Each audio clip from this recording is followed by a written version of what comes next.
যানজটে নাকাল কুমিল্লা, ভোগান্তিতে সাধারণ মানুষ। বিস্তারিত জানাতে যুক্ত হচ্ছেন সহকর্মী সুমন কবির। সুমন, যানজট কমাতে প্রশাসনের পক্ষ থেকে কি উদ্যোগ নেওয়া হয়েছে? তো আপনি যেটা বলছিলেন, কুমিল্লা আসলে একটা যানজটের নগরী, যেখানে মানুষ নাকাল হয়ে আছে। কুমিল্লার প্রতিটি ক্ষেত্রে আপনাকে জানাই, কুমিল্লা আপনি দেখতে পাচ্ছেন সিএনজি এবং অটো রিক্সার নগরী, যে নগরীতে আসলে মানুষ আছে বড় বিপাকে। আপনাকে একটু জানেন কি, 10 মিনিটের রাস্তা মানুষ যেতে হয় 2 ঘন্টা 1.5 ঘন্টা বসে থাকতে হয়। আপনি দেখতে পাচ্ছেন কুমিল্লার এই অবস্থা থেকে আসলে পরিত্রাণের কোনো সুযোগ নেই। একটু জানে রাখি, কুমিল্লা গত 15 বছর ধরে আসলে বৃহৎ পরিকল্পনা করা হয়, কিন্তু কোনো বাস্তবায়ন আমরা দেখতে পাইনি।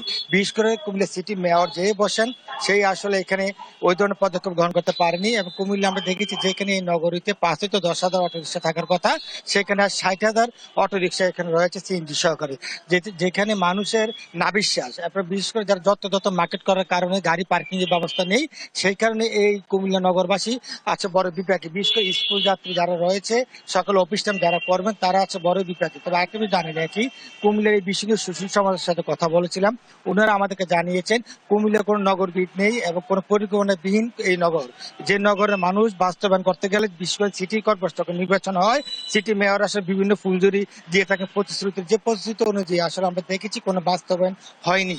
আমরা একটু জানি রাখি, কুমিল্লা যারা ট্রাফিক ব্যবস্থা রয়েছেন, তারা আমাদেরকে জানিয়েছেন, ভাই আমাদের জনবল সংকট রয়েছে। সেই দিক থেকে যদি ট্রাফিক ব্যবস্থার কথা যদি বলতে হয়, এবং সেই ব্যবস্থায় আপনাকে জানিয়ে রাখি, কুমিল্লা প্রতিটি ক্ষেত্রে দেখেছি ট্রাফিকের আসলে তারা বলছে যে আমাদের কোনো গাফিলতি নেই। যেখানে 5 হাজার অটো রিক্সা সিএনজি থাকার কথা, সেখানে যদি 50 হাজার হয়, তাহলে আমরা কি করে এটা করি? জনপ্রতিনিধি যারা রয়েছেন, তারাই আসলে এই বিষয়ে ভূমিকা রাখতে হবে। বিশেষ করে সিটি কর্পোরেশন, জেলা প্রশাসন, সেই সাথে ট্রাফিক ব্যবস্থার সমন্বয় করেই আসলে যারা সুশীল সমাজ বলছেন যে এই কুমিল্লা সিটি কর্পোরেশনের এই পুরাতন সিটি হওয়ার কারণে কুমিল্লার এই যানজট সৃষ্টি হয়েছে, জনজটে পরিণত হয়েছে, যেখানে প্রতিটা মানুষ তার কাজের ক্ষেত্রে ব্যাঘাত ঘটছে। এবং সেই দিক থেকে যদি বলতে হয়, যেখানে ভাড়া গুনতে হয় 10 টাকা, ভাড়া গুনতে হয় 30 টাকা, সেই সাথে কুমিল্লার যে যানজট আমরা দেখতে পাচ্ছি, সেই যানজটের প্রতিটি পয়েন্টে পয়েন্টে আসলে আমরা দেখেছি মানুষ দীর্ঘক্ষণ বসে থাকতে। বিশেষ করে যারা স্কুল যাত্রী এবং যারা মহিলারা রয়েছেন, সেই দিক থেকে তারা বলি, কুমিল্লার যে যানজটের নগরীতে আমরা দেখতে পাচ্ছেন সিএনজি এবং অটো রিক্সার নগরী সে পরিণত হচ্ছে।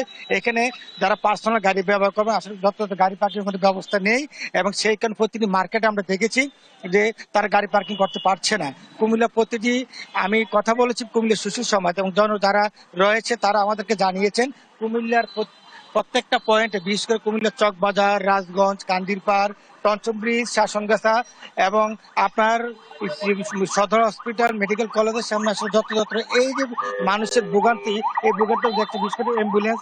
এবং সেদিক থেকে দেখেন আপনি যে যানজটের নগরী আমরা দেখতে পেয়েছি, যে ট্রাফিক ব্যবস্থা যারা রয়েছেন, তারা আমাদেরকে জানিয়েছেন আসলে এই অবস্থা থেকে পরিত্রাণের একটাই বিষয়, যে যারা জনপ্রতিনিধি এবং সিটি কর্পোরেশন এবং মেয়র এবং সেই সাথে যারা জেলা পরিষদের দায়িত্বে আছেন, তারা যদি ব্যবস্থা গ্রহণ করে, এবং যারা কুমিল্লার যে রাজনৈতিক দলগুলো রয়েছে, সেই রাজনৈতিক দলগুলো যদি তারা সম্মিলিতভাবে বসে যত ফুটপাত দখলমুক্ত করতে হবে, আপনার প্রতিটা মার্কেটের আসলে গাড়ি রাখার ব্যবস্থা করতে, তবেই আসলে এই পুরাতন সিটিটা আসলে একটু ভালো একটা অবস্থানে যাবে যানজটের নগরীতে। আমরা দেখতে পাচ্ছি মানুষের এই ভোগান্তির বিষয়টা নিয়ে যদি কথা বলতে চাই, আসলে প্রতিটা মানুষ বলছেন আসলে কুমিল্লা নগরীতে যানজটের কারণে হিমশিম খাচ্ছে। বিশেষ করে যারা মেডিকেলের যাত্রী রয়েছে এবং বিশেষ করে স্কুলে যারা যাচ্ছেন, অ্যাম্বুলেন্স সব আটকে যাচ্ছে জায়গায় জায়গায়, এবং ঘন্টা পর ঘন্টা দাঁড়িয়ে থাকতে হয়। সেই দিক থেকে যদি বলি, কুমিল্লা নগর আসলে যানজটের নগরীতে পরিণত হচ্ছে সিএনজি অটো রিক্সা নগরীতে। আমরা দেখতে পাচ্ছেন যে নগরটা আসলে অনেক পুরাতন সিটি এবং কুমিল্লা একটা ঐতিহ্যবাহী জেলা। সেই জেলাতে যদি এই ধরনের অবস্থা হয়, মানুষ এখানে সে হিমশিম খাচ্ছে, এবং তারা বলছেন যে এই নগরে মানুষের যে ভোগান্তি, এই ভোগান্তি যাতে শেষ নেই। এবং তারা বলছেন জনপ্রতিনিধিরা পরিস্থিতি দিল কখনো বাস্তবায়ন করতে। আমরা দেখি গত 16 বছর ধরে যারা সিটি কর্পোরেশনের দায়িত্ব রয়েছেন, তারা আসলে বলছেন যে একটা ব্যবস্থা সিএনজি এবং অটো রিক্সা আসলে নগরী। আমি সেদিক থেকে কথা বলতে চাই, ভাই এই যে ঘন্টা পর ঘন্টা যানজটে বসে থাকতে, আসলে আপনি কি বলেন? জ্যাম টাইম না, গাড়ি বেশি এই কারণে জ্যামের কারণে, গাড়ির কারণে জ্যাম গুলো বেশি, আর গাড়ি বেশি এই কারণে। যেটা বলছেন গাড়ি বেশি এবং মানুষের সংখ্যা গাড়ির তুলনায় বেশি, আসলে সেদিক থেকে যদি বলি, যে কুমিল্লা যে অটো রিক্সা যারা চালাচ্ছেন, তারা বিভিন্ন রংপুর, ময়মনসিংহ, শেরপুর থেকে তারা এসে কুমিল্লা আসলে এখানে করছে। এই ছিল কুমিল্লা নগরের যে পরিকল্পনাবিদ যারা রয়েছেন, তারা বলছেন যে নগরের পরিকল্পনা অনুযায়ী নগরের যানজটের আসলে যে অবস্থা, সেই অবস্থা আসলে পরিত্রাণের কোনো সুযোগ নেই। এই যানজট হচ্ছে নগরের সবচেয়ে বড় সমস্যা। তারা চায় সকলে এই পরিত্রাণ পেতে। এই ছিল কুমিল্লা থেকে সর্বশেষ তোহা। আপনাকে ধন্যবাদ সুমন। কুমিল্লা যানজটের অবস্থা সম্বন্ধে জানাচ্ছিলেন আমাদের সহকর্মী সুমন।